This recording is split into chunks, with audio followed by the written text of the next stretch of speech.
د کهانه شروعات د یو پلار او دغه د یو ورکوټي زوی نه کیږي چې د زوی نوم یې ری وي. هغوی دواړه یو خوشي ځنګل ته د ښکار دپاره راغلي وي. پلار یې ښکار په نشانه کړي چې هغه ترېنه وتښتي. بیا یې پلار شاته ګوري چې زوی یې غیب وي. بیا هغه زوی ویني چې د نه مخکې یې هغه هم په ښکار نظر ساتلی چې په دې کې ورته یو جیبه د انسان په شان مخلوق ښکارېږي. هغه د دې نه ډېر سخت ویریږي او کله چې دوباره ګوري نو هغه غیب وي. په دې کې د ځنګل نه عجیبه اوازونه شروع شي چې هغه د یو ځناور هم نه ښکارېږي. داسې لګي که چېرې د یو خوفناک څیز اواز وي چې داسې اوازونه دوی چېرته هم نه وي اورېدی. هغه د یې د لاسه په شا ځي چې په دې کې پلار هم را پیدا کړي او دواړه په تادې سره په خپلې وړوکې د لرګي چوکۍ کې پټېږي. پلار یې په ور باندې ټوپک ایږدلی وي او د بار نه د درنو قدمونو او د عجیبه ساګانو اوازونه راخیږي. د دوی ورکوټې ور په یو کمزوري کونډه راټینګي او هغه څیز دومره رالنډ وي چې د هغې بدبو دوی ته صفا محسوسېږي. خو ناڅاپه هغه اوازونه خاموشه شي لکه چې هغې ته بل ښکار میلو شو. پلار یې غلې غوندې ښکالو کوي چې هغه په یو خیرن باندې لګیا وي. هغه ټوپک راوچتوي او یو ډز پې کوي او کیدی شي هغه په دغه ډز لګېدلی هم وي. ولې چې هغوی یوه چغه ووري او په مزه ختمه شي. د دې واقعې نه پس ری ډېر سخت یېرېدلی او دا یې یقین چې دا میلو نه و بلکې یو داسې مخلوق و چې جسم یې د انسان و خو مخ یې د ګیدړ. د شپې په وخت کې ټول ودی چې ری په تاخانه کې د پلار خبرې اوري چې ملګري ته لګیا وي چې ما بیا هغه مخلوق ولیده چې مخ یې د ګیدړ و او جسم د انسان. ری پوهه شي چې پلار ته مې مخکې هم د دې مخلوق په باره کې معلومات و.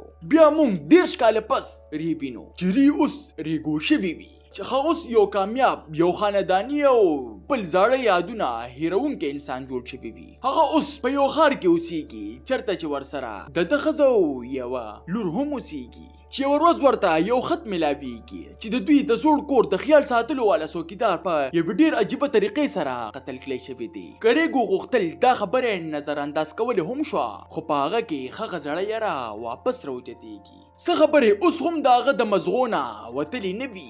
هغه چغه هغه مخلوق او د هغه پلار چې کوم د هغې ورځ نه غیب شوی و. هغه خپل خاندان په دې بانه را روانوي چې زما ضروري کار دی.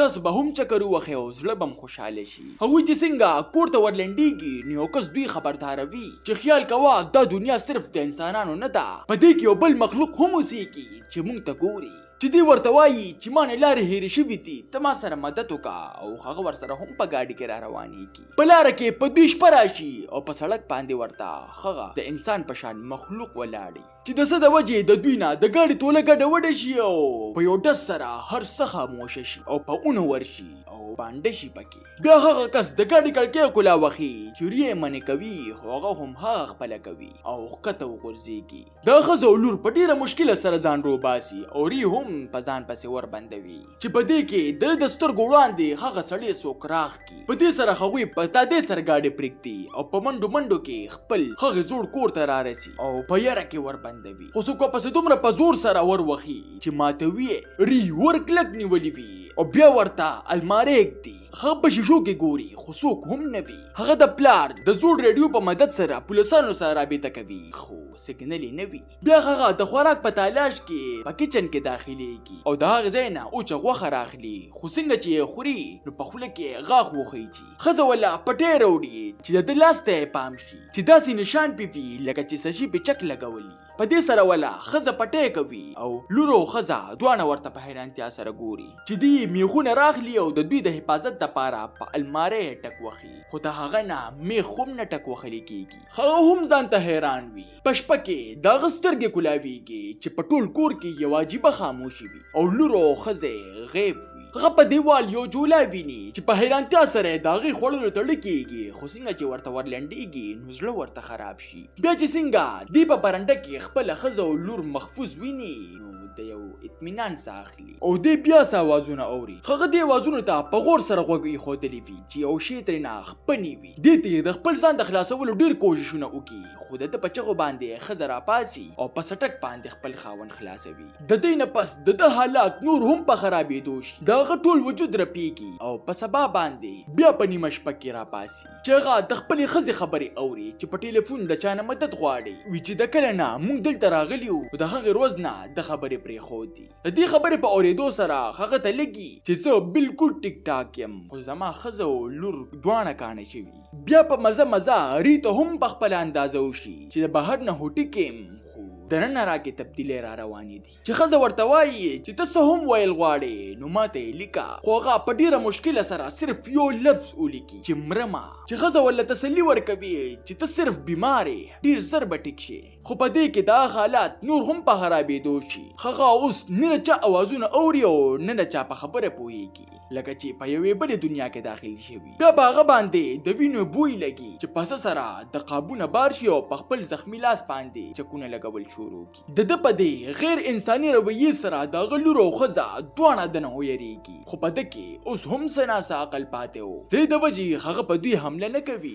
خو ښځه یې پوهه شوي چې باقي دلته اوسېدل ګران دي او په تادې سره د ګاډي چابیانې او ضروري سامان راخلي. ګاډي ډېر وخت ولاړ وي. د دې د وجې ډېر په مشکل سره سٹارټ کی. خو دوی قسمت دومره هم ښه نه و. په دې کې به بیا هغه مخلوق حمله کوي. خو څنګه چې ښه ماته کي په خوش قسمتۍ سره یې لاس نښلي او دوی ته په ډېره مشکله سره کور ته رادن نه شي. خو په کور کې ری هم هغه شکل اختیار کړی وي. هغه اوس نه انسان پاتې وي او نه ځناور. هغه په ښځه حمله کوي خو بیا هم پوره بدل شوي نه وي. او څنګه چې بار ته راتلو دپاره ورکولا وخي نو هغه مخلوق پې حمله کوي او یو خطرناکه جګړه شروع شي. د رینا لا پوره ځناور نه وي جوړ شوی. د دې وجې هغه پې کمزوري وي. د ښځه د خاوند د بچ کولو دپاره پې په چاړه ګزار کوي. خو د دې باوجود ورپسې هغه را روان وي. ری د دې موقع نه فایده اخلي او لکه د ځناور پې راغوټه شي او په مری ورله خوله کېږدي او ټوله وینه ترې وباسي. اوس هغه پوهه شي چې زه اوس د خپل خاندان دپاره خطرناک یم. په دې خیال د کور نه وځي. خو په لږه فاصله باندې د هغه نه مکمل ځناور جوړ شي او څنګه چې سترګې کولا وخي نو د انسان په ځای هر سطح د ځناور په سترګو ګوري